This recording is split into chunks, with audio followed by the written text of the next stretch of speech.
मैं बधाई देता हूं श्रीमती निर्मला सीतारमण जी को, माननीय वित्त मंत्री जी को, जिन्होंने 7वां लगातार बजट दिया है। ये केवल केंद्रीय बजट नहीं, ये जन भावनाओं का बजट है, इसलिए मैं उनको बहुत बहुत इसके लिए बधाई देता हूं।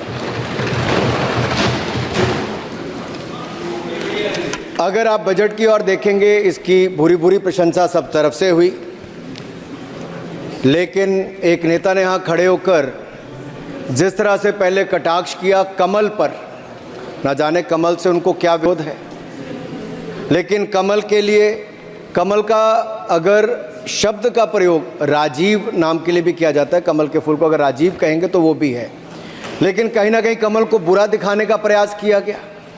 अरे भाई, ये बात सही है कि हमारा चुनाव चिन्ह कमल का फूल है और जनता ने तीसरी बार लगातार हमें सत्ता में बिठाने का काम किया है,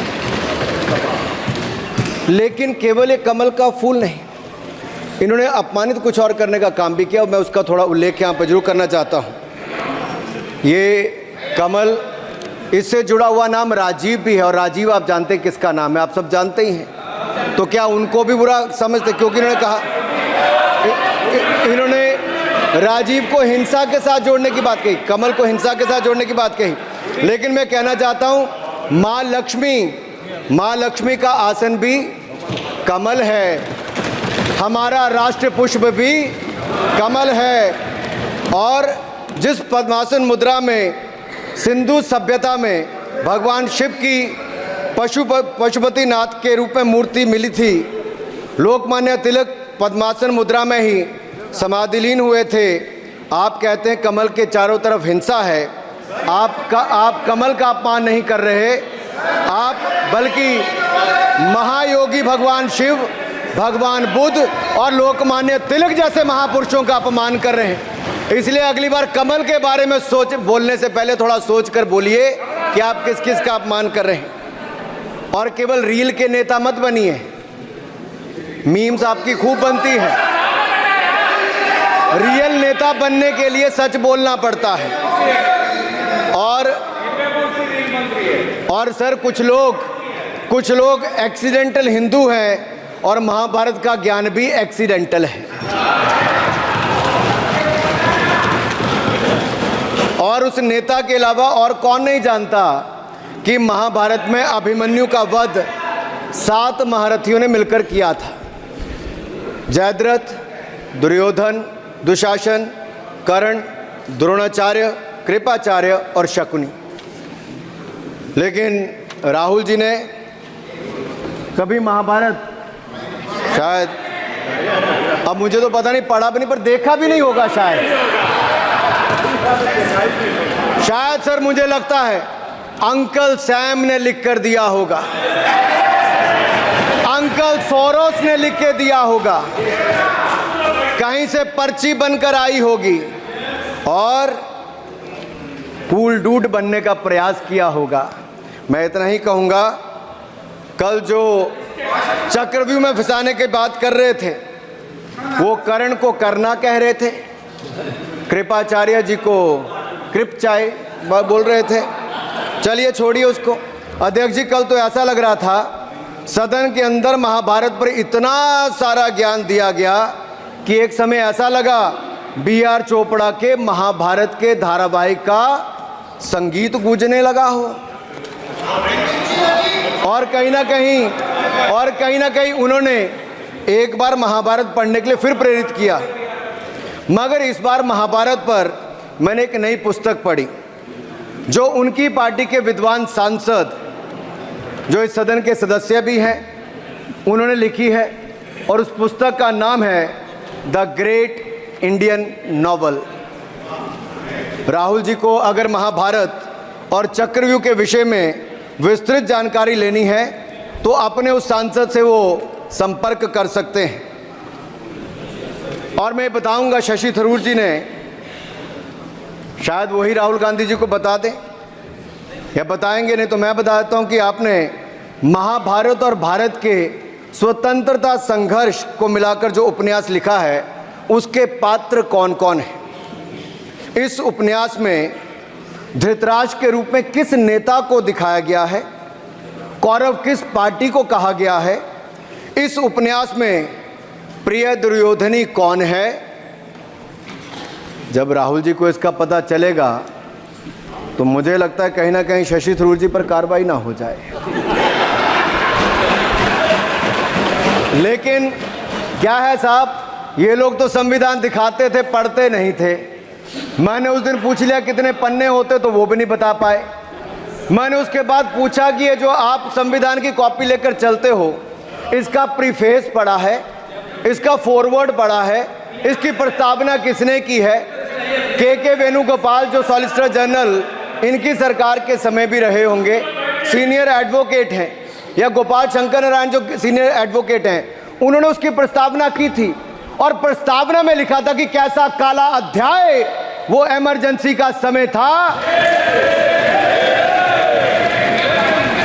और ये संविधान जो डॉक्टर BR अम्बेडकर जी ने दिया, अगर ये नहीं दिया होता तो आम जनमानस को अपने अधिकारों का पता भी नहीं लगता।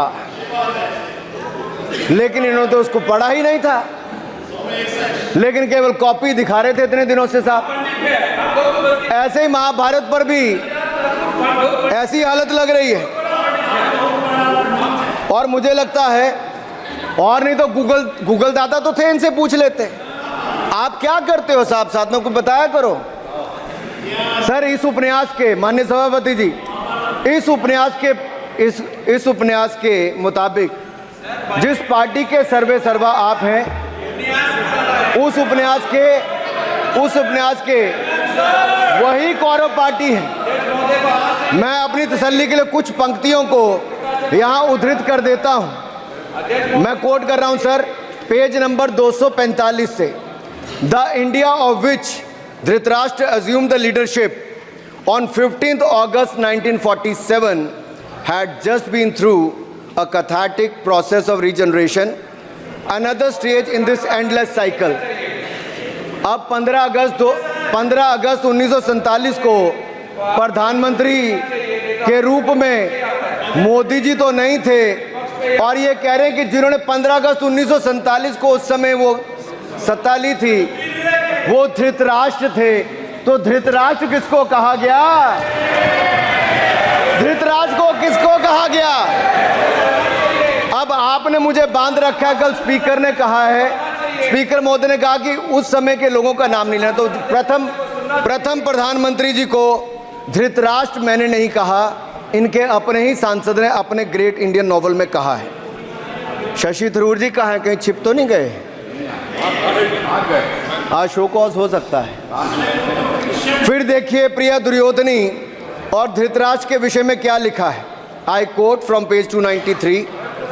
इन Delhi, blind Dhritarashtra ruled with pride Duryodhana by his side, and he pledged the nation not so much to the gas and hot water of his Fabian preceptors, but to smoke and steam of the modern industrial revolution. Their ancestors had denied this country. Sir, ये सबको पता है कि इस देश के एकमात्र Fabian Samajwadi कौन थे, और ये फैबियन समाजवादी कौन थे उसके बारे में किसी और ने नहीं, आपके ही सांसद ने लिखा है। अरे वाह, इसमें तो आगे इमरजेंसी की चर्चा भी है, और जिसे इंदिरा गांधी जी ने थोपा था। और इमरजेंसी के लिए उपयोग किया है। सौगत दादा, you are not Shashi Tharoor, please. ये देश इनकी यातनाओं का सर भुगत भोगी रहा इमरजेंसी के समय। और वो काला खंड, वो काला अध्याय, वो देश कभी भूल नहीं पाएगा, जिसने देश के लोगों को कठिन शब्द इमरजेंसी के बारे में भी बताया। सर, तो हम चर्चा कर रहे थे द ग्रेट इंडियन नॉवल के अध्याय 7th बुक की, जिसमें प्रिय दुर्योधनी और उनके प्रिय पात्र शकुनी शंकर डे देश में आपातकाल लगाने की योजना बना रहे थे। सर, मैं पढ़ता हूं कि शकुनी ने क्या कहा। I quote, what you could do now is to declare an internal siege, a grave threat to the stability and security of the nation from internal disruption। जिस बुक को आप कोट कर रहे हैं, उस बुक को आप सबमिट कर दीजिए। मैं कर दूंगा साहब, एक कॉपी आपको भी भिजवा दूंगा साहब, एक टेबल पे भी रख दूंगा। So what you could do now is to declare an internal siege a grave threat to the stability and security of the nation from internal disruption. No one has ever defined the permissible procedures under an internal siege, which leaves it to more or less up to us to define them, Shakuni added. And the next, sir, from page 366, I quote, not to mention censorship of the press. Press hai? Not to mention censorship of the press, which is nowhere explicitly ruled out in the Constitution. Suspension of certain fundamental rights, free speech, assembly, and that sort of things, and measures to put up the judiciary in their place, said Shakuni. Sir, ये किसी और ने नहीं, और मैं कहना चाहता हूं सर, माननीय अनुराग जी, एक किताब गौरव जी को भी भिजवा दीजिएगा। मैं खरीदेंगे सर, मैं कॉपी गौरव जी को भिजवा दूंगा सर। सर, इसमें जिनकी मैं बात कर रहा हूं वो हमारे उस समय की प्रधानमंत्री थी जिन्होंने इमरजेंसी लगाई थी। एक नेता की स्वर्गीय दादी जी भी हैं, और मैं उनके नाम के आगे प्रियदर्शनी भी लिखा जाता था, और उन्होंने इमरजेंसी लगाई थी। लेकिन माननीय सभापति जी, मैं कहना चाहता हूं, दुशासन और दुर्योधन दोनों बहुत ही दुष्ट और बदमाश हो सकते थे, लेकिन उन्होंने भी कभी इमरजेंसी नहीं लगाई थी। दुशासन और दुर्योधन दुष्ट भी हो सकते हैं, दुश्मन भी हो सकते हैं, बदमाश भी हो सकते हैं, लेकिन उन्होंने भी इमरजेंसी नहीं लगाई थी। सर, पूरे उपन्यास में 74 बार कौरव और कौरव पार्टी की चर्चा हुई, हर एक में कांग्रेस का चरित्र झलकता है। राहुल जी सदन में हजारों साल पूर्व हुए महाभारत की कहानी सुना रहे थे, मगर उनकी अपनी पार्टी के पढ़े लिखे एक विद्वान पूर्व मंत्री और सांसद आज के महाभारत की कहानी लिखते हुए बताते हैं कि कौन कौरव था, कौन शकुनी था, कौन धृतराष्ट्र था, कौन दुशासन था, कौन दुर्योधन था, कौन कर्ण था। जरूर पढ़िएगा, सबके किरदार उसी में मिलने वाले हैं। और शायद जिस समय शशि थरूर जी लिख रहे थे उस समय आपका टैलेंट इनको पता नहीं था, नहीं तो 100 पन्ने तो आप पे ही लिख देते साहब। आप चाहते कार्रवाई हो जाए। माननीय सभापति जी,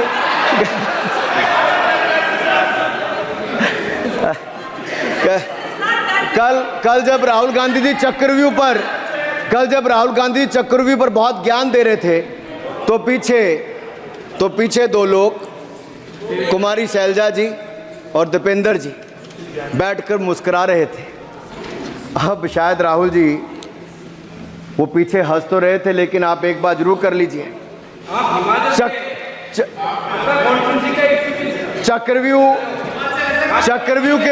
चक्रव्यूह के परिप्रेक्ष्य में इन दोनों से बेहतर कौन बता सकता है हरियाणा के चुनाव आने वाले हैं। जान लीजिए कि कौन शकुनी है और कौन अभिमन्यु है, नहीं तो बहुत देर हो जाएगी।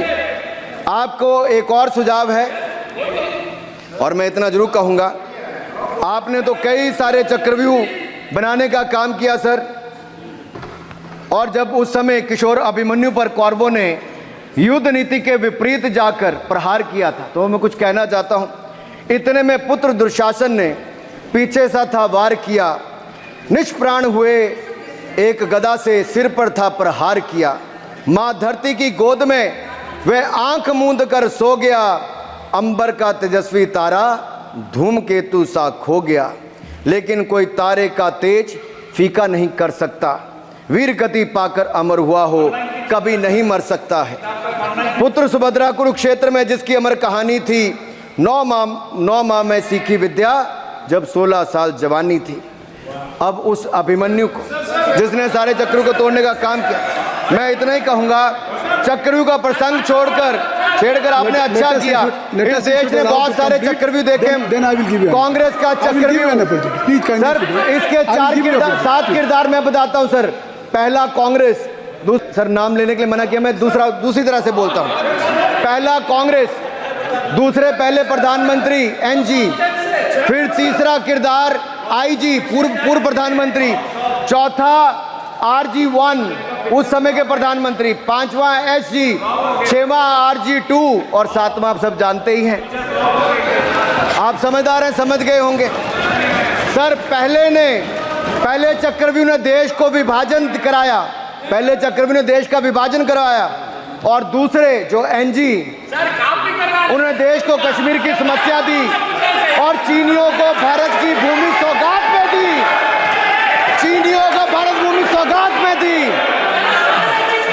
सर तीसरे चक्रव्यूह IG ने, पूर्व प्रधानमंत्री IG ने देश को आपातकाल दिया, इमरजेंसी दी, और पंजाब में अशांति दी। चौथे जो RG1 है, RG1 ने बोफोर्स दिया और सिखों का निस्सहार किया। पांचवें जो SG हैं, उन्होंने सनातन धर्म परंपरा के प्रति नफरत का नैरेटिव बनाया, 12 लाख के करोड़ के घोटालों को संरक्षण प्रदान किया, देश की आर्थिक अर्थव्यवस्था को भंवर जाल में फंसाया। और छठे ठहरे आप, जिन्होंने पिछले 15 सालों में देश की राजनीति, संसदीय परंपरा और संस्कृति को इतना नुकसान पहुंचाया जितने कि ये बाकी 6 मिलकर चक्रव्यूह एक साथ मिलकर भी नहीं कर पाए। और रही 7वीं, उनका मैं नाम नहीं लूंगा, मैं इतना ही कहूंगा सभापति जी, 7 चक्रव्यूह ने मिलकर देश को गरीबी, भूखमरी, आतंकवाद, कट्टरवाद जैसे अनगिनत दुष्चक्रों में फंसा दिया था। देश को हमने इन आपके दुष्चक्रों से बचाया है, आजाद कराया, और माननीय प्रधानमंत्री मोदी जी के नेतृत्व में विकास रथ को आगे बढ़ाया। आज दुनिया में भारत को 5वीं बड़ी अर्थव्यवस्था बनाया। आप जिस अभिमन्यु को घेरने की कोशिश पिछले 22 सालों से कर रहे हैं, गुजरात से लेकर दिल्ली तक, आपके योद्धा और आपकी सरकारें निपट गई, लेकिन आप उनको घेर पाए क्योंकि वो जनता के दिलों में बसे हैं। आज यहाँ 293 अभिमन्यु बैठे हैं, भले ही आपके पास करण जैसे धुरंधर हो, शकुनी जैसे कुटिल रणनीतिकार हो, धर्म हमारे साथ है, धर्म हमारे साथ है। भले ही आपके पास नारायणी सेना हो, लेकिन स्वयं भगवान कृष्ण हमारे साथ है, स्वयं भगवान कृष्ण हमारे साथ है।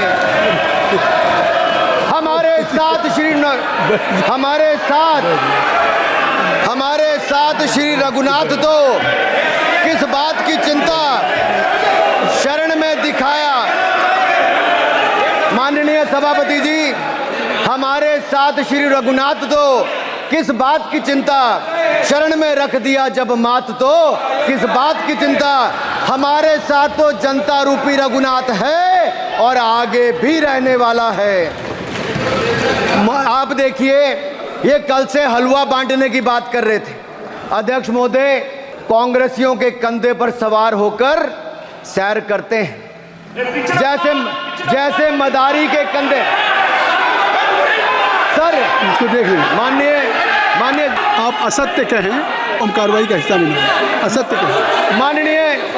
माननीय सभापति जी, I have already given ruling, mister Venugopal ji, I have given ruling. Please. माननीय सभापति, असत्य के पैर नहीं होते, असत्य के पैर नहीं होते, और ये असत्य अक्सर कांग्रेसियों के कंधे पर सवार होकर सैर करता है। जैसे मदारी के कंधे पर बंदर होता है, वैसे ही राहुल जी के कंधे पर डल होता है। जैसे मदारी के कंधे पर बंदर होता है, वैसे ही राहुल जी के कंधे पर बंडल होता है, जिसे वो रोज यहाँ परोसते हैं। ये बजट पर, सदन पर। माननीय सभापति जी, जिस व्यक्ति को बजट निर्माण की प्रक्रिया का पता ना हो, संसदीय कार्य में रुचि ना हो, मात्र अध्यादेश को फाड़ने का काम किया हो, उससे क्या अपेक्षा की जा सकती है। मैं पूछना चाहता हूँ, हलवा किसको मिला? मैं पूछता हूँ, हलवा किसको मिला? राहुल जी बताइए, हलवे की बात की थी, जीभ घोटाले का हलवा किसने खाया? वो फोर्स घोटाले का हलवा किसने खाया? अंतरिक्ष देवास घोटाले का हलवा किसने खाया? नेशनल हेराल्ड के घोटाले का हलवा किसने खाया? सबमरीन घोटाले का हलवा किसने खाया? अगस्ता वेस्टलैंड घोटाले का हलवा किसने खाया? 2G स्कैम हलवा किसने खाया? कॉमनवेल्थ स्कीम का हलवा किसने खाया? कोयला घोटाले का हलवा किसने खाया? वाल्मीकि योजना घोटाले का हलवा किसने खाया? चारा घोटाले का हलवा किसने खाया? यूरिया स्कैम का हलवा किसने खाया? राहुल जी, हलवा मीठा था या फीका?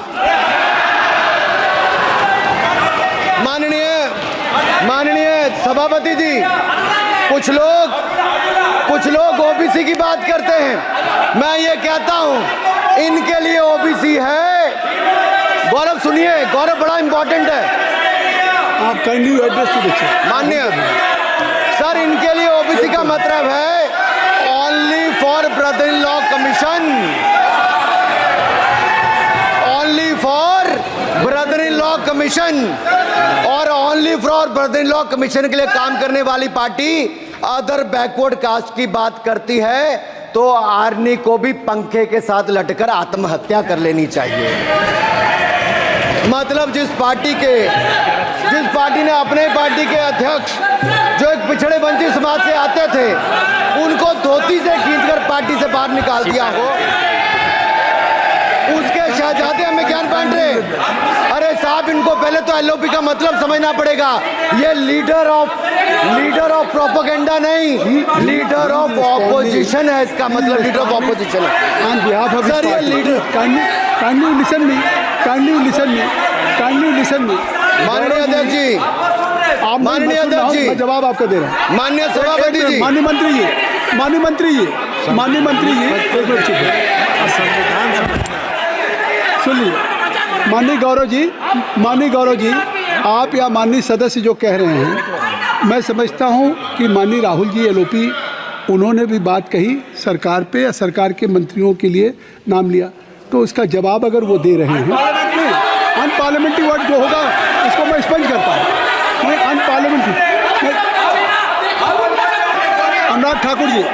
सर, माननीय अध्यक्ष जी, माननीय सभापति जी, आप देखिए, मैं इतना ही कहना चाहता हूं कि अब बंद कर दें, क्योंकि एलओपी का मतलब लीडर ऑफ प्रोपेगेंडा नहीं, लीडर ऑफ ऑपोजिशन होता है। अब संधि है, ठीक है, असत्य, निराधार। जी सर, जी, उसके ठीक है, निराधार है सर। ओबीसी की बात, जनगणना की बात बहुत की जाती है। माननीय सभापति जी, जिसकी जात का पता नहीं वो गणना की बात करता है।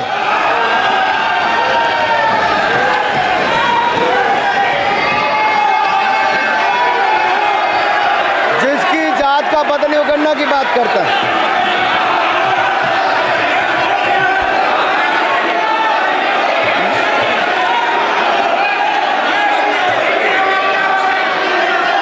माननीय सभापति जी,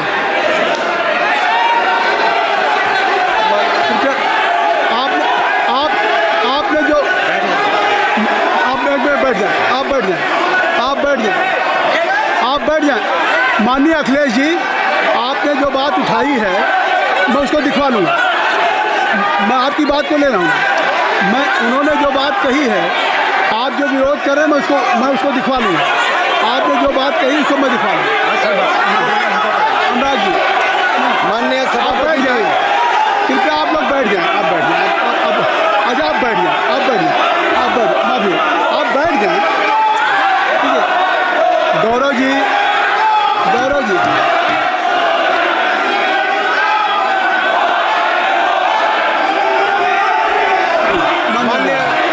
माननीय सभापति जी, मैं आपको याद कराना चाहता हूँ, इसी सदन में एक पूर्व प्रधानमंत्री जी ने RG1 ने ओबीसी को आरक्षण देने का विरोध किया था। RG1 ने ओबीसी को आरक्षण देने का विरोध किया था। एक मिनट माननीय मंत्री जी, एक मिनट। लीडर ऑफ अपोजिशन बोलना चाहते हैं, आप लोग बैठ जाएं। माननीय मंत्री जी की स्पीच माननीय अनुराग जी की स्पीच खत्म हो जाए। बैठे बैठे आप लोग बैठ जाएं, मैं आपको सर उन्होंने मुझे इंसल्ट किया, मुझे बोलने दीजिए। उनकी बात खत्म हो जाए। सर उन्होंने इंसल्ट किया मुझे, उसके बाद मैं आपको अवसर दूंगा। नहीं सर नहीं, उनके बाद अवसर दूंगा, आपको अवसर दूंगा। बैठ जाए, आप बैठ जाए, अवसर दूंगा। उनकी स्पीच खत्म हो जाए। प्लीज आप बैठ जाओ। अनुराग जी कल किस चीज को इंसल्ट कर रहे थे? आपको अवसर दूंगा, आपको अवसर दूंगा। अच्छा एक मिनट बैठ जाए, आप बैठ जाए। सर मैं क्लैरिटी कर दूं। सर मैंने कहा एक मिनट बैठ जाए आप। सर, एक मिनट कहा- बैठ जाए आप सब लोग बैठ जाए। अच्छा आप सब लोग बैठ जाए। चल अब लीडर ऑफ अपोजिशन को मैं बुला रहा हूँ। अब ये पर is it fair if I am allowing to your leader of opposition, is it fair? मैं फिर मैं उनको बुला लूँगा। नहीं तो मैं आपको बुला रहा हूँ तो पहले बैठ जाएं, पहले लोग बैठ जाएं, पहले बैठाइए सर, सब लोग बैठ जाएं, पहले सब लोग बैठ जाएं तब मैं आपको अलाउ करूँ। सब बैठ जाएं, मैं आपको अलाउ करूँ, मैं आपको अलाउ करूँगा। सब बैठ जाएं, मैं अलाउ करूँगा। आप मेरी बात सुन नहीं पा रहे, मैं आपको अलाउ करूँगा। पहले सब बैठ जाएं, हाउस इन ऑर्डर होगा। गौरव जी आप भी बैठ जाएं, मैं लीडर ऑफ अपोजिशन को अलाउ कर दे रहा हूँ। अगर आप ये कह रहे हैं कि हमें इंसल्ट किया गया, मैं बिल्कुल आपको अलाउ करूँगा। सर दीजिए सर, बोलने दीजिए सर, मैं आपको अलाउ बोलने दीजिए सर, ऐसा नहीं बोल सर रहा। बोलने दीजिए सर। मैं आपका नाम तो लूँ, राहुल गांधी जी। स्पीकर सर देखिए, जितना मेरा आप लोग इंसल्ट करना चाहते हैं आप खुशी से करिए, आप रोज करिए, मगर एक बात मत भूलिए, जाति जनगणना को हम यहां पास करके दिखाएंगे। धन्यवाद। जितना इंसल्ट करना करिए, मैं खुशी से लूंगा। अरे तो अपनी जाति भी लिखनी पड़ेगी उसमें। आप चुप रहें। श्री अनुराग ठाकुर जी, देखिए हमने समय दे दिया, अब आप बैठे। ये तरीका नहीं है, नहीं ये तरीका है। आपको हमने टाइम दे दिया, क्या? आप बैठ चुके हैं, आप बैठ चुके हैं। ये नहीं, आप बैठ चुके। श्री अनुराग ठाकुर जी, सर मुझे लगता था कि इनको भाषण देने से पहले पर्ची आती होगी, हमने आपको लेकिन हर बार इंटरवेंशन के लिए पर्ची आती है अपने बलबूते पर। सर उधार की बुद्धि से राजनीति नहीं चलती है, उधार की बुद्धि से राजनीति नहीं चलती है। यहाँ पर्ची लेने से काम नहीं चलता है। आप बोल के हटते हो, फिर पर्ची आती, फिर बोलते हो, ऐसे कैसे चलता है? माननीय अध्यक्ष जी, माननीय सभापति जी, एक minute. I am not yielding sir, I am not yielding sir. बिठा के आपको बिठाया, बोला है। अब मैं नहीं करूँगा। मैंने आपको अनुराग ठाकुर जी को बिठा के आपको मैंने समय दिया, तो अब अनुराग ठाकुर जी बोलेंगे। चलिए सर मैं इतना ही कहूंगा, उधार की बुद्धि से राजनीति नहीं चलती है। आजकल कुछ लोगों पर जातिगत जनगणना का भूत सवार है सर, लेकिन मैं इतना कहूंगा सर, मैंने क्या कहा था सर? सर माननीय सभापति जी, मैं गंभीर बात कर रहा हूं, ये नहीं सुन रहे हैं। मैंने कहा था जिस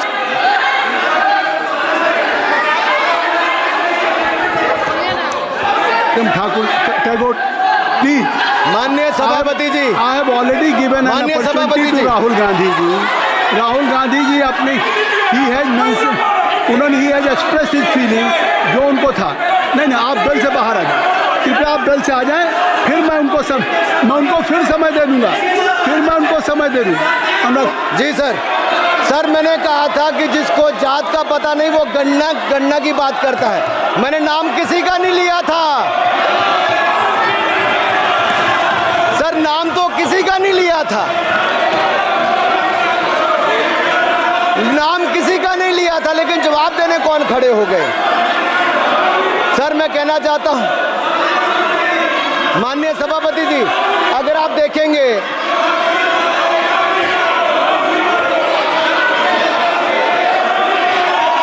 मैंने अनुराग जी को बिठा के मैंने माननीय राहुल गांधी को समय दिया, मैंने अनुराग ठाकुर जी को बिठा के, तो कृपया आप लोग जब एलओपी को टाइम मिल गया तो आप सदन में व्यवधान अब फिर बोलना चाहते हैं, आप खड़े हो जाइए, आप फिर बोलना चाहते हैं, खड़े हो जाइए, चलिए खड़े हो, आप लोग जाइए बिल से बाहर।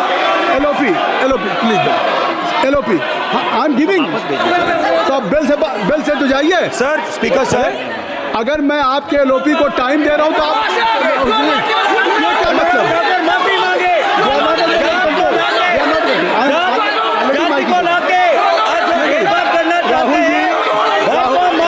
राहुल गांधी जी, हमने आपको समझ दिया। अपने मेंबर से कहिए कि बैठे तब तो बोलेंगे, बैठिए तब तो बोलेंगे। भाई राहुल गांधी जी कह रहे तब तो बोलेंगे। आप अंदर आइए, चलिए। हाईवे ईडन सबको ले जाइए प्लीज। सर माइक लीजिए सर। एक मिनट, माइक मिल जाएगा आपको, माइक मिल जाएगा। बेल खाली कर दीजिए। इतनी अच्छी वर्षा पूरा देश इतनी अच्छा बजट पे स्पीच दे रहा है। You have already spoken. Rahul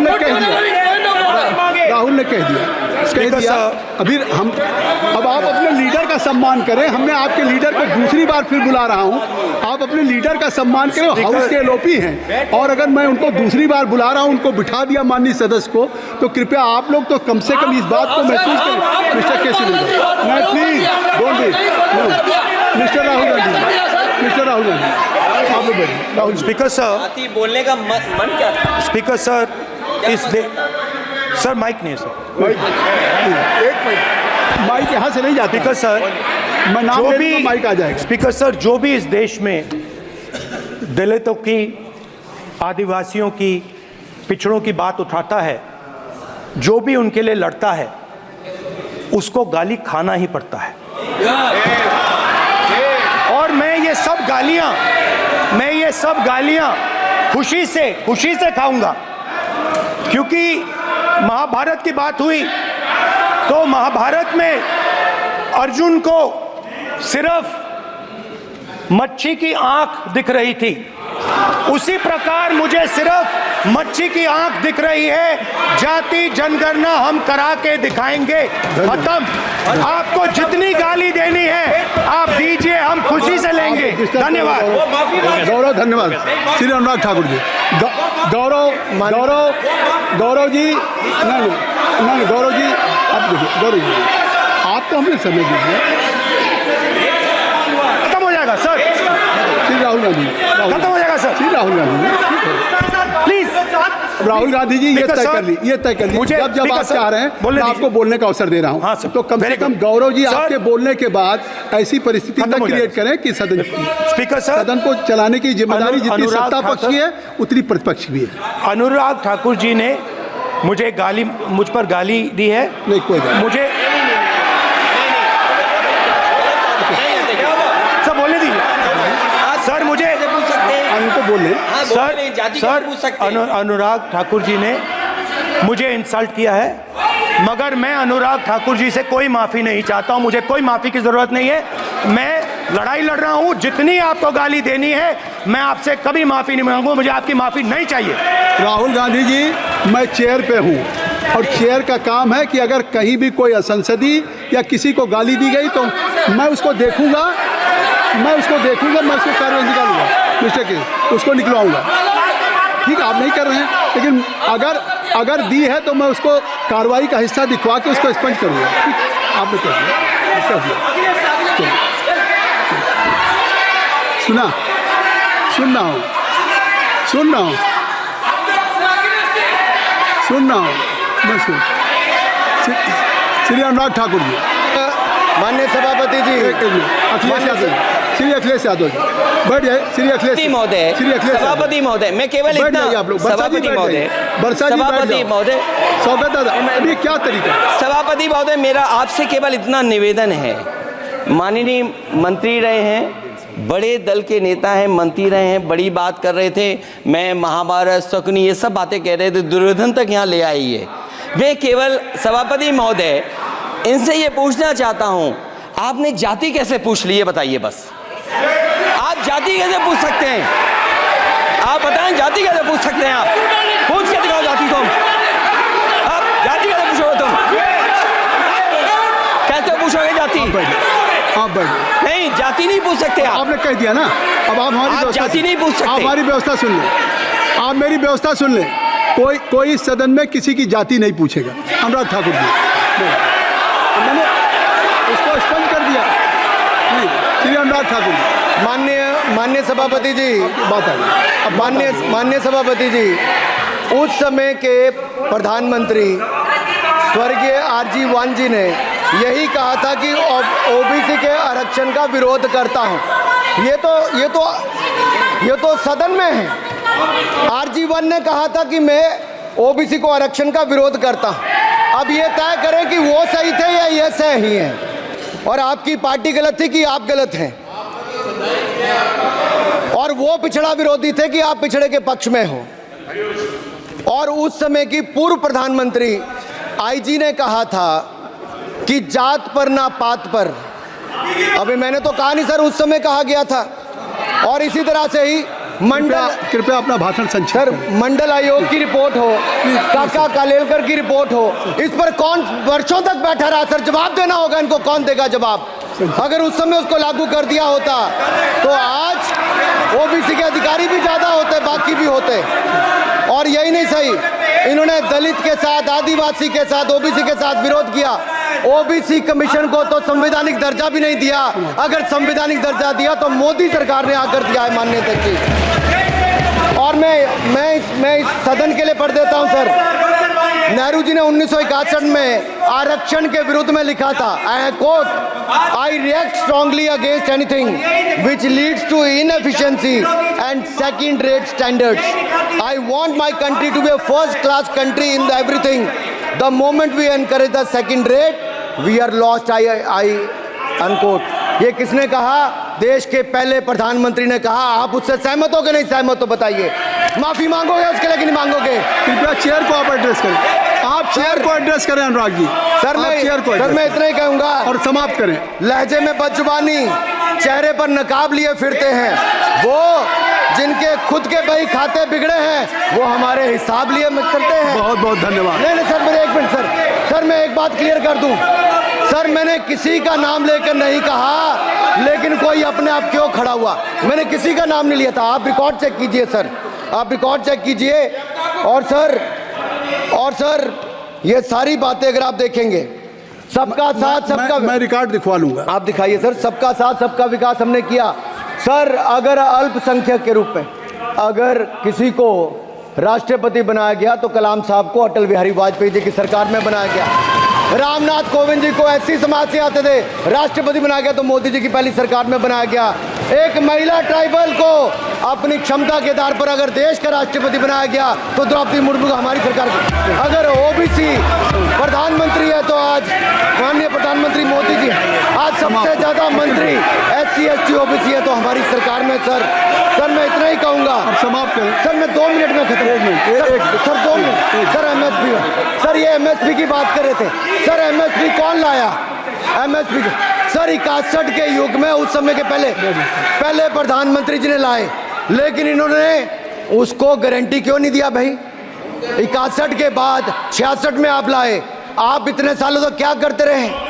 क्यों नहीं आपने प्रावधान उसका किया? सर दूसरा मैं कहना चाहता हूं, कर्नाटक में 1200 किसानों की आत्महत्या होगी। 1200 किसानों ने गए आप मिलने के लिए। कितने एससी एसटी ओबीसी थे? कितने एससी एसटी ओबीसी थे? सर वहां के ओबीसी का पैसा, एससी एसटी का पैसा, उनका बजट 34% कर्नाटक में खत्म करके अलग कर दिया गया। पूछा आपने क्या उनसे? कौन किया?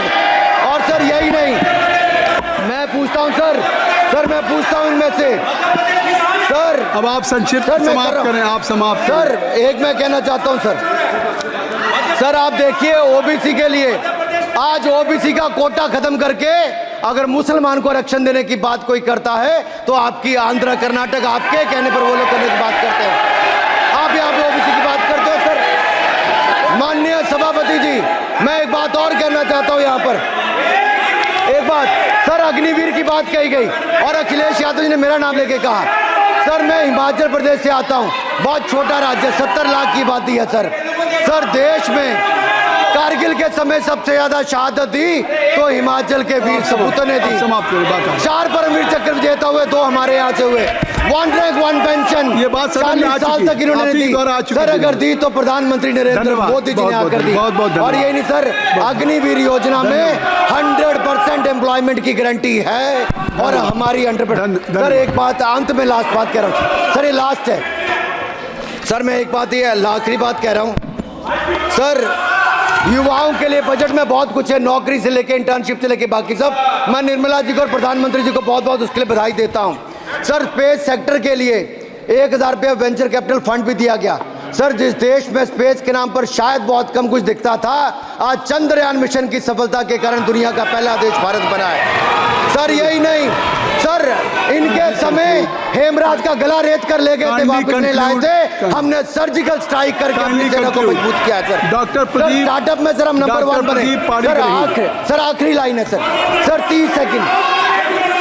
सर आखिरी लाइन सर, ये कहते हैं देश में डर का माहौल। सर मैं इतना ही कहूंगा, डर का माहौल है अपराधियों में, डर का माहौल है भ्रष्टाचारियों में, डर का और भय का माहौल है देशद्रोहियों में, अधर्मियों में, कुकर्मियों में, और सबसे ज्यादा डर का माहौल है देश के दुश्मनों में। सर देश के दुश्मनों में। सर अंत में मैं इतना ही कहूंगा कि माननीय निर्मला जी ने 7वां बजट तो लाए, ये जन भावनाओं का बजट है जिसका पूरा सदन पूरी प्रशंसा करता है, और इनको माननीय प्रधानमंत्री जी को बहुत बहुत बधाई और साधुवाद। Doctor Pradeep Panigrahi, doctor Pradeep Panigrahi, doctor Pradeep क्या कहना चाहते हैं? शशि थरूर जी। Rule 353. Mr. Premchandran ji. He has not. He cannot take my name repeatedly without notice. No. I have given whatever you wanted to raise. Already LOP has raised the issue. Akhilesh Yadav ji has raised. No point of order. No point of order. No. Nothing. Shashi Tharoor जी, अब तय कर लीजिए आप लोगों में। Doctor Pradeep Panigrahi. Sir, I'd like to speak for a minute. Shri Vishnu Padare ji. Mr. Chairman, sir, let me point out, he has repeatedly taken my name. Sir, he has repeatedly taken my name. एक बढ़िया I think I have खबर the right to है, respond, sir. आप भी सुन लो, आपको जरूरत है, आपका भला होगा। मोदी जी ने ऑयल एंड गैस का नाम पर अंडमान में 4 जगह में अक्टूबर में ऑयल ड्रिलिंग काम शुरू हो जाएगा। ये मोदी जी वो नहीं है। चलिए। नंबर 2 भाई प्रदीप किसने बेचा था सर? भाई प्रदीप मिर्जापुरी इम्पल का राजा लोग आए थे, चेन गैंग बना के जेल बनाया था भाई प्रदीप। इस पार्टी ने भाई प्रदीप बेचा था कैसीनो का नाम पर, जुआ खेलने का नाम पर बचाया था। मैं विष्णु राय एंटनी माफी मांगा था, भाई प्रदीप बेचा था इन लोगों ने। उसका माताजी ने बना था buffer zone Jarawa reserve. Andaman Nicobar ji का देखो क्या बना है मोदी, आपने क्या बनाया। जय हिंद, भारत माता की जय। डॉक्टर प्रदीप पाणिग्राही।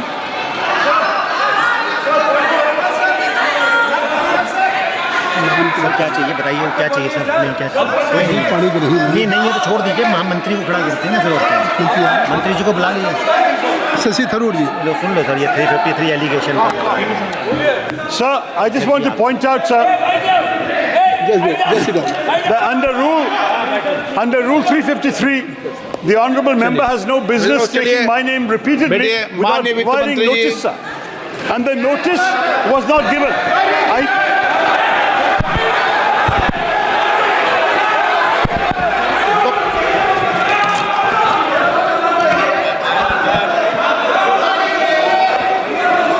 ये तरीका ठीक नहीं है आपका, ऐसा नहीं है। बोलिए क्या पॉइंट ऑफ ऑर्डर है, नंबर बताइए पॉइंट ऑफ ऑर्डर का। Point 353, sir. 353 He has दोबारा। repeatedly taken my name without notice. अब आप लोग 352 और 353 को पढ़ी लो। आज सुनो एक बार, बैठो। Sir, I have been, पढ़ लो इसको। Yes, I have the right to respond, मुझे sir. डेली के daily. Sir, I have the right to respond. Why not? पढ़ाओ, बोलो। The gentleman has repeatedly taken my name and quoted me. I mean, I should be grateful that he has revived the 35-year-old book of mine, which he has quoted extensively, the great Indian novel published in 1989, which is a satirical novel, which unfortunately the gentleman has missed the satire. I do want to point out, sir, that the fact is that we have recently fought the elections of 2024 and not the elections of 1989. So that's the first point, is to understand the context in which this has been written. Second, and more important, sir, I think it's important to understand that whereas many things have been said in the course of writing novels, there are also many subsequent books I have written which he could have quoted where he may be somewhat less happy with the result. And thirdly, sir, as far as there are many, many people on that side of the fence who have said many things far more recently against their own party, which he should remember can also be quoted back at them. So I think at this point, sir, this is not a literary discussion. I'm grateful for this, but I don't believe this is the right way to proceed in this matter. Thank you, sir. Sir अगली बार नए novel का इस्तेमाल कर लेंगे sir. सारे सदन को रोज सदन में इस किताब को उठाते हो आप और रोज एक कानून उठाते हो 352 353 बाइबल है। तो ये दो बाइबल के दो अंश आज मैं पढ़ के सुना देता हूँ पूरे सदन को इस Bible.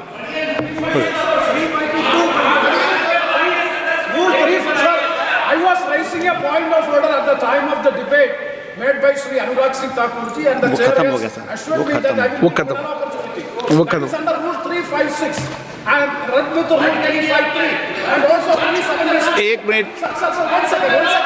What is the purpose of the point of order? When you debate, there is no mic. आपको मैंने अलाउ नहीं किया Allow करो. नहीं Sir, one second. एक प्रेमचंद्र जी प्लीज